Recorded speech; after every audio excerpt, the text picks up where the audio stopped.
بسم اللہ الرحمن الرحیم. In the name of Allah, the Beneficent, the Merciful. اعوذ باللہ من الشیطان الرجیم. بسم اللہ الرحمن الرحیم. قل لن یصیبنا الا ما كتب اللہ لنا هو مولانا وعلى اللہ فلیتوکل المؤمنون. وقال النبی صلی اللہ علیہ وسلم لا عدوى ولا حامة ولا نوء ولا صفر. صدق اللہ العظیم وصدق رسولہ النبی الکریم ونحن على ذلك من الشاہدین والشاکرین.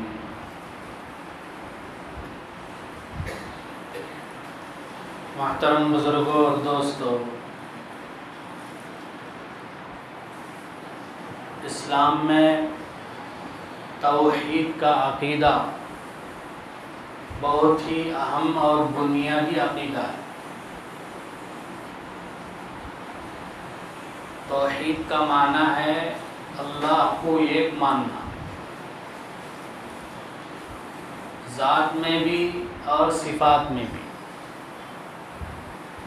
یعنی یہ عقیدہ رکھنا، دل سے بات ماننا کہ اللہ کے ساتھ اللہ کی ذات میں کوئی شریک نہیں ہے، اللہ ایک ہے. اور صفات میں بھی اللہ کو ایک ماننا. رزق دینے والا صرف ایک اللہ ہے، پیدا کرنے والا صرف ایک اللہ ہے، نفع دینے والا صرف ایک اللہ ہے، نقصان دینے والا صرف یہی ایک اللہ ہے.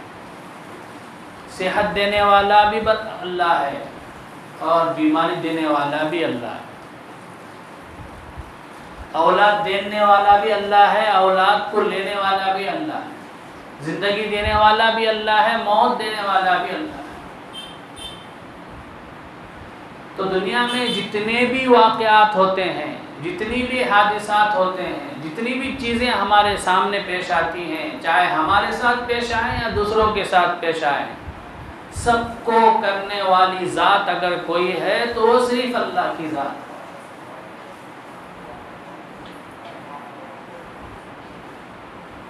سب کچھ اللہ سے ہوتا ہے. اللہ کے حکم کے بغیر ایک پتا بھی ہل نہیں سکتا. وما تسقط من ورقة ولا يعلمها ولا حبة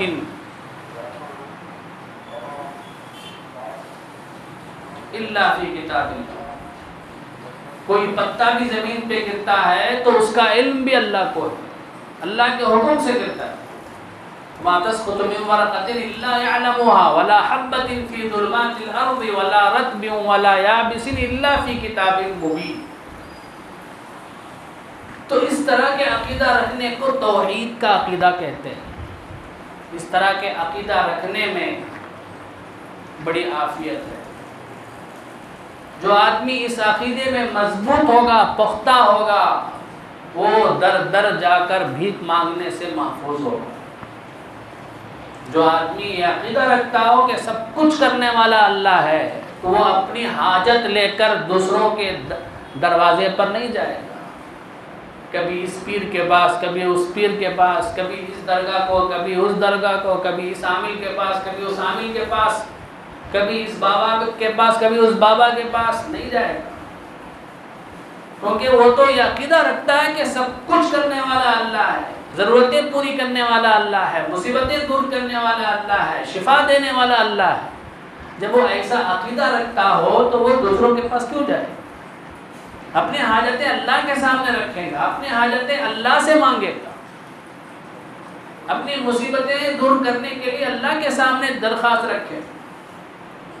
اسی طرح سے جو آدمی توحید کے عقیدے میں مضبوط ہوگا، پختہ ہوگا، وہ قسم قسم کے توہمات سے محفوظ ہوگا. توہمات کا معنی ہے کسی وہم میں مبتلا ہونا، کسی اندیشے میں ہونا کہ فلاں شخص یا فلاں جانور یا فلاں پرندہ یا فلاں جگہ، فلاں وقت یا فلاں مہینہ یا فلاں دن فلاں وقت جو ہے وہ بہت ہی منحوس ہے، اشبھ ہے، یہ عقیدہ بھی نہیں ہوگا. اس طرح کے توہمات میں بھی مبتلا نہیں ہوگا، کیونکہ وہ تو سمجھتا ہے کہ سب کچھ کرنے والا اللہ ہے، تو وہ ہرگز یہ نہیں سمجھے گا کہ فلاں وقت کی وجہ سے، فلاں مہینے کی وجہ سے نحوست آئے گی، فلاں شخص کی وجہ سے نحوست آئے گی، فلاں پرندے کی وجہ سے نحوست آئے گی، فلاں جانور کی وجہ سے نحوست آئے گی. ہرگز وہ عقیدہ نہیں رکھے گا، کیونکہ وہ تو یہ سمجھتا ہے کہ نفع نقصان کا مالک اللہ ہے. جب یہ عقیدہ رکھتا ہو تو وہ ایسے توہمات میں ہرگز مبتلا نہیں ہوگا. ایام جاہلیت میں اسلام کے آنے سے پہلے عرب کے لوگ قسم قسم کے وہموں میں توہمات میں مبتلا. کسی سفر میں جانا ہوتا تو پرندہ اڑاتے، اگر وہ پرندہ سیدھے طرف اڑتا تو سمجھتے کہ ہم جس سفر میں جا رہے ہیں وہ ہمارا سفر کامیاب ہوگا. اگر وہ پرندہ بائیں طرف اڑتا تو سمجھتے کہ ہمارا سفر منحوس ہے، اب اس میں برکتیں ہیں، نقصان ہوگا، سفر کرنے سے باز رہ جائے. اسی طرح سے الو ایک پرندہ ہے. الو کسی گھر میں بیٹھتا تو سمجھتے کہ اب یہ گھر اجڑ جائے گا، اب یہ گھر برباد ہو جائے گا. اسی طرح سے سفر کے مہینے کو منحوس سمجھتے تھے. سفر کے مہینے میں کوئی بھی اچھا کام کرنے کو جائز نہیں سمجھتے تھے. اگر اس مہینے میں شادی کریں گے تو وہ شادی نہیں ہوگی، خانہ بربادی ہوگی. اس مہینے میں اگر ہم تجارت شروع کریں گے تو خسارہ ہوگا، نقصان ہوگا. اس مہینے میں کوئی بچہ پیدا ہو تو وہ اشبھ ہوگا، وہ منحوس کہلائے گا. تو اس طرح کے عقیدے میں مبتلا تھے. تو اسلام جب آیا، اللہ کے نبی صلی اللہ علیہ وسلم نے لوگوں کو سمجھایا، لا عدوى ولا طیرۃ ولا ہامۃ ولا سفر. اے لوگوں، چھوت چھات کچھ بھی نہیں ہے. اللہ کے حکم کے بغیر ایک کی بیماری دوسرے کو لگ جائے ایسا نہیں ہو سکتا. ہاں اللہ چاہے تو ہو سکتا ہے. بعض بیماریاں ایسی ہیں کہ وہ ایک کی بیماری دوسرے کو لگ جاتی ہیں، لیکن وہ اللہ کے حکم سے لگتی ہیں. اللہ چاہے تو لگتی، نہیں تو نہیں. ہم نے کورونا کی بیماری کے زمانے میں ہم نے دیکھا تھا بہت سے لوگ جو کورونا کے بیمار آدمی کے پاس دن رات رہے، الحمدللہ وہ عافیت سے اب بھی ہیں. اور جو ان کے قریب بھی نہیں گئے، بہت احتیاط کیے، ماسک لگائے، پتہ نہیں کیا کیا کرے، لیکن ان کو بھی بیماری لگ گئی. اس سے ہم صحیح اندازہ لگا سکتے ہیں کہ ایک کی بیماری دوسرے کو لگنے میں بھی اللہ کے حکم کا دخل ہے. اللہ کا حکم ہو تو ہوگا، اللہ کا حکم نہ ہو تو کچھ بھی نہیں ہوگا. تو لا عدوى، ایک بیماری دوسرے کو لگ جائے اللہ کے حکم کے بغیر نہیں ہو سکتا. اسی طرح ولا ہامۃ. ہامۃ کا دو معنی حدیث کے اندر ہے. ایک معنی ہے کہ الو کو منحوس سمجھنے کی کوئی حقیقت نہیں ہے.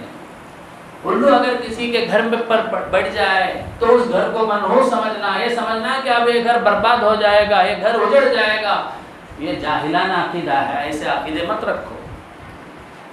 بعض محدثین کہتے ہیں کہ جاہلیت کے زمانے میں جب کسی آدمی کو قتل کر دیا جاتا تو لوگ سمجھتے تھے کہ اس کی کھوپڑی سے ایک پرندہ پیدا ہوتا ہے اور وہ پورے علاقے میں گھومتا رہتا ہے. وہ پرندہ یہ آواز لگاتے ہوئے کہ مجھے پانی پلاؤ، مجھے پانی پلاؤ. جب اس مقتول آدمی کا بدلہ لے لیا جاتا اس قاتل سے، قتل کرنے والے سے، تو تب وہ جو ہے پرندہ غائب ہو جاتا ہے. اس طرح کا عقیدہ ہے. ہمارے لوگوں میں بھی آج بھی عقیدہ ہے. کوئی آدمی پھانسی میں لٹک کے مر گیا تو اس کی روح پھرتی رہتی، کسی کے انگ میں آ جاتی بولے عقیدہ ہے. آج بھی ہے. ہوش بھی آتی نہیں، کس کی روح بھی کام بھی آتی نہیں. یا تو جہنم جاتے یا جنت کو جاتی.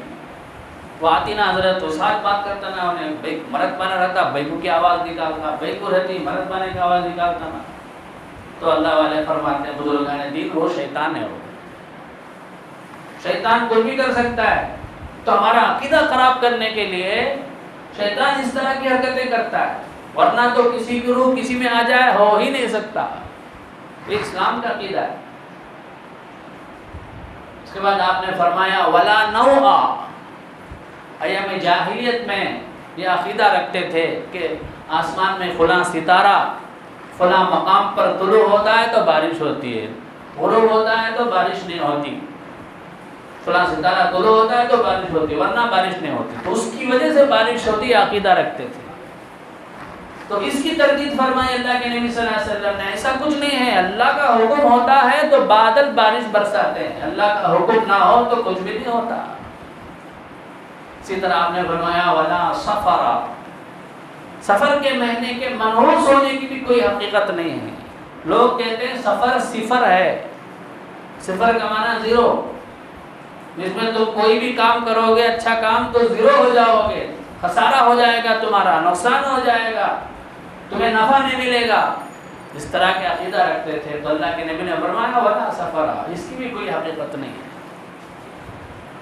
تو اسلام نے ہمیں سمجھایا کہ یہ سب عقیدے، یہ سب توہمات یہ ایام جاہلیت کے ہیں، تم ان سب کو ختم کرو، کیونکہ یہ سب عقیدے توحید کے خلاف ہیں، یہ سب شرک کے چور دروازے ہیں. کیونکہ یہ سب عقیدے ہوں گے تو گویا ہم اللہ کے علاوہ کو نفع نقصان کا مالک سمجھنے والے ہوں گے. نعوذ باللہ.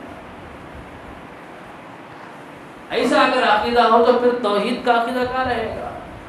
ایک اللہ کو ہم ماننے والے کہاں ہوں گے؟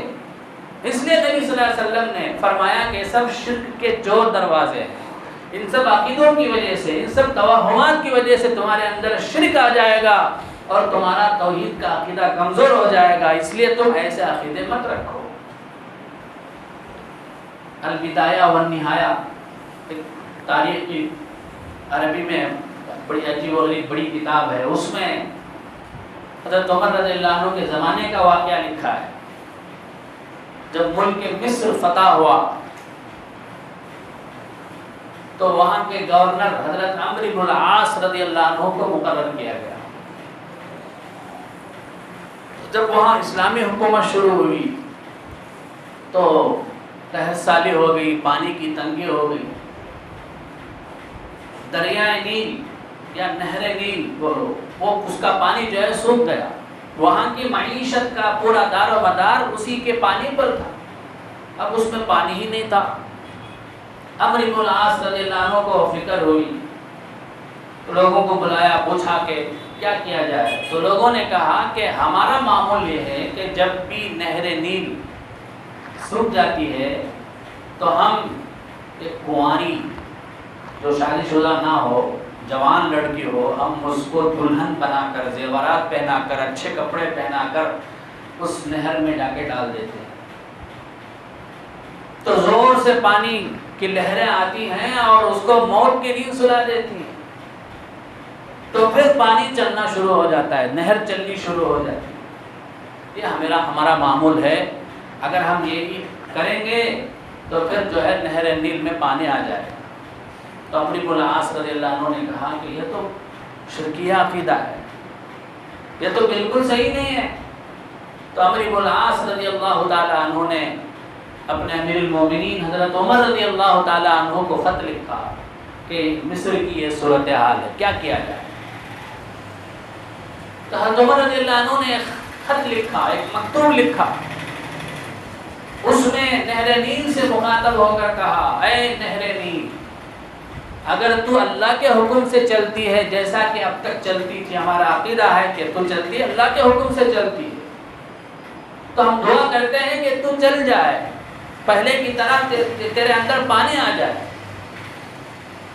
اگر تو اللہ کے حکم سے نہیں چلتی ہے بلکہ کنواری لڑکی کو بھیٹ دینے سے، کاؤ دینے سے چلتی ہے، تو ہمیں تمہارے پانی کی کوئی ضرورت نہیں ہے.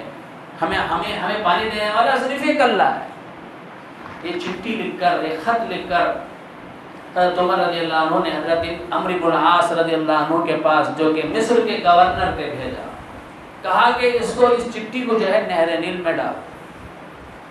چنانچہ عمرو بن العاص رضی اللہ تعالیٰ عنہ نے وہ حضرت عمر رضی اللہ عنہ کی چٹھی اور حضرت عمر رضی اللہ عنہ کا خط نہر نیل میں ڈالنا ہی تھا، دوسرے ہی دن جو ہے نہر نیل جو ہے جاری ہو گئی، چلنا شروع ہو گئی، اس میں بے انتہا پانی آنے لگا۔ یہ حضرت عمر رضی اللہ عنہ کی کرامت تھی۔ تو بزرگوں اور دوستو، یہ ہے ہم مسلمانوں کا عقیدہ۔ کچھ بھی ہو جائے، چاہے جو ہے 1000 سالوں کا معمول ہو، تو کئی سالوں کا دستور ہو، کئی سالوں کی عادت ہو، بس وہی کرنا ہے جو اللہ نے کہا ہے، وہی کرنا ہے جو اللہ کے نبی نے کہا ہے۔ ایسے شرکی عقیدے ہم بالکل نہیں، عقیدہ نہیں رکھیں گے، اس پر عمل نہیں کریں گے۔ اللہ تعالیٰ قرآن پاک میں فرماتے ہیں قُلْ لَن يُصِيبَنَا إِلَّا مَا كَتَبَ اللَّهُ لَنَا، اے نبی صلی اللہ علیہ وسلم آپ کہہ دیجئے لَن يُصِيبَنَا إِلَّا مَا كَتَبَ اللَّهُ لَنَا، ہمیں ہرگز کوئی تکلیف نہیں پہنچے گی مگر وہی جو اللہ نے ہمارے لیے مقدر کر دی ہے، الا ما كتب اللہ لنا۔ اگر ہماری تقدیر میں لکھا ہے کہ یہ مصیبت ہم پر آئے گی، یہ تکلیف ہم کو ہوگی، یہ بیماری ہم پر آئے گی، یہ پریشانی ہمیں ہوگی، تو ضرور ہوگی۔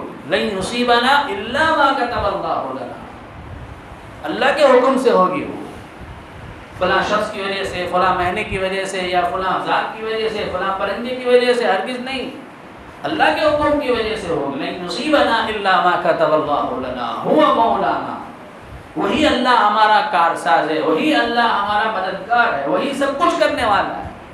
وعلی اللہ فلیتوکل المؤمنون، ایمان والوں کو اللہ ہی پر بھروسہ کرنا چاہیے۔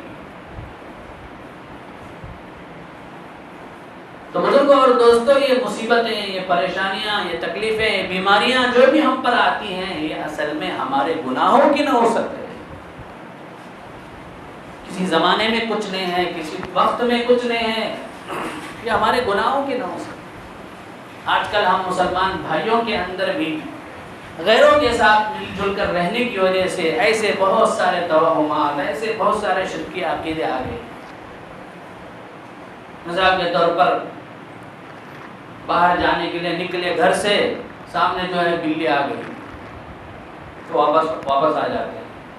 بلی آڑے آ گئے تو اب ہمیں جو کام بھی کریں گے کچھ بھی نہیں ہوگا، نقصان ہوگا، ایسا ہو کے باہر واپس آ جاتے ہیں۔ نہیں، بہو کو گھر میں لائے، لانے کے دوسرے دن ہی گھر کا کوئی آدمی مر گیا تو اب بہو کو منحوس سمجھتے ہیں، اب کوستے رہتے ہیں، تیری نحوست، تیری وجہ سے ایسا ہو گیا، نعوذ باللہ۔ بہو نہیں آتی تو بھی مرتا ہو، کیونکہ اس کے مرنے کا وقت لکھا ہے، تو اتفاق سے ہو گیا۔ اب اس کی وجہ سے بہو کو کوسنا، بہو کو منحوس سمجھنا، یہ اسلامی عقیدہ نہیں ہے، یہ اس کے ساتھ ظلم ہے۔ اسی طرح سے سفر کے مہینے کو منحوس سمجھتے ہیں، اس مہینے میں کوئی اچھا کام نہیں کرتے، شادی بیاہ نہیں کرتے، اگر کوئی بچہ پیدا ہو گیا تو اس بچے کو بھی منحوس سمجھتے ہیں، نعوذ باللہ۔ تو یہ سب ہمارے غیروں کے ساتھ ملنے کی وجہ سے ہمارے اندر آ گئے ہیں۔ تو یہ عقیدے ہمیں ختم کرنے چاہیے، ہمیں یہ عقیدہ رکھنا چاہیے جو کچھ ہوتا ہے اللہ سے ہوتا ہے، اللہ کے حکم کے بغیر ایک پتا بھی نہیں ہل سکتا۔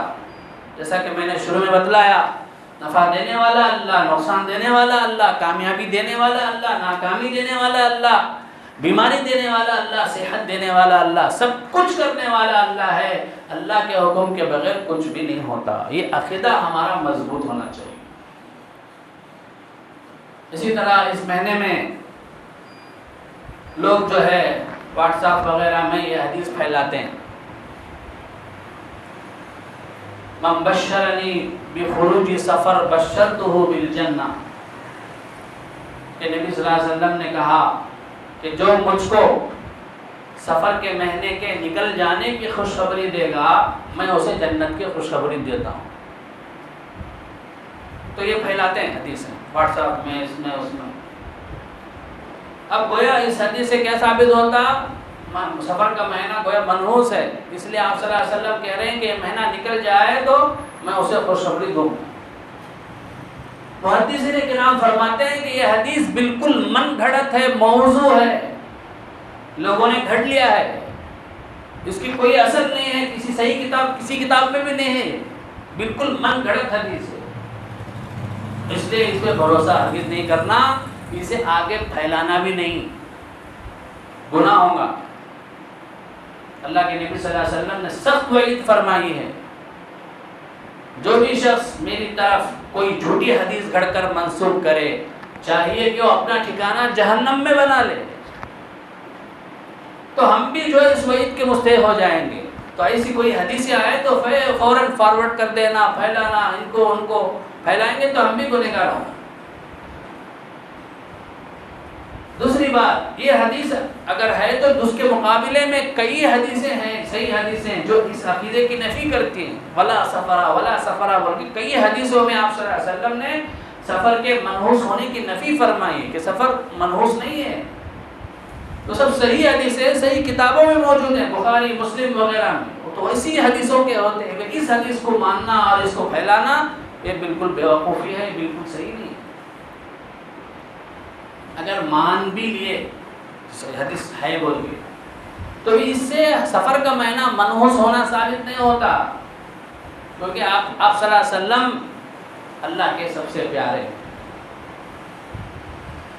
حدیث میں مشہور مقولہ ہے، الموت جسر یوصل الحبیب الی الحبیب. موت ایک ایسا پل ہے جو محبوب کو محبوب سے ملاتا ہے. تو اس لیے جو اللہ کے پیارے بندے ہوتے ہیں وہ موت کی خواہش رکھتے ہیں تاکہ جلدی سے ان کی ملاقات اللہ سے ہو جائے. اب چونکہ نبی اکرم صلی اللہ علیہ وسلم کی وفات ربیع الاول میں ہونے والی تھی، اس لیے آپ صلی اللہ علیہ وسلم نے فرمایا کہ جو مجھے یہ خوشخبری دے گا کہ ربیع الاول کا مہینہ آ گیا تو گویا وہ مجھے یہ بتا رہا ہے کہ آپ اللہ سے ملنے والے ہیں، تو اس لیے میں انہیں جنت کی خوشخبری دیتا ہوں. یہ مطلب ہو نکال سکتے. تو بہرحال بزرگوں اور دوستوں، یہ جو نحوستیں ہیں ہمارے اعمال کی وجہ سے، ہمارے گناہوں کی وجہ سے. یحییٰ رازی رحمۃ اللہ علیہ بہت بڑے اللہ والے، وہ کہتے ہیں کہ آدمی جب بہت زیادہ کھاتا ہے تو اس کا بدن کا گوشت بڑھتا ہے. جب بدن میں گوشت بڑھتا ہے تو اس کی خواہش بڑھتی ہے، شہوت بڑھتی ہے. جب اس کی شہوت بڑھتی ہے تو اس سے گناہ زیادہ ہوتے ہیں. جب اس سے گناہ زیادہ ہوتے ہیں تو اس کا دل سخت ہو جاتا ہے. جب اس کا دل سخت ہو جاتا ہے تو اس پر بیماریاں آتی ہیں، تکلیفیں آتی ہیں، مصیبتیں آتی ہیں. تو مصیبتیں، یہ تکلیفیں، یہ بیماریاں یہ ہمارے گناہوں کی وجہ سے ہیں. یہ فلاں آدمی کی وجہ سے، یا فلاں جانور کی وجہ سے، فلاں پرندے کی وجہ سے، یا فلاں وقت کی وجہ سے، فلاں مہینے کی وجہ سے ہرگز نہیں ہیں. تو یہ عقیدہ ہمیں رکھنا چاہیے. اللہ تعالیٰ مجھے بھی آپ کو بھی اس عقیدے پر پابندی کے ساتھ قائم رہنے کی توفیق عطا فرمائے. آمین. وآخر دعوانا الحمدللہ رب العالمین.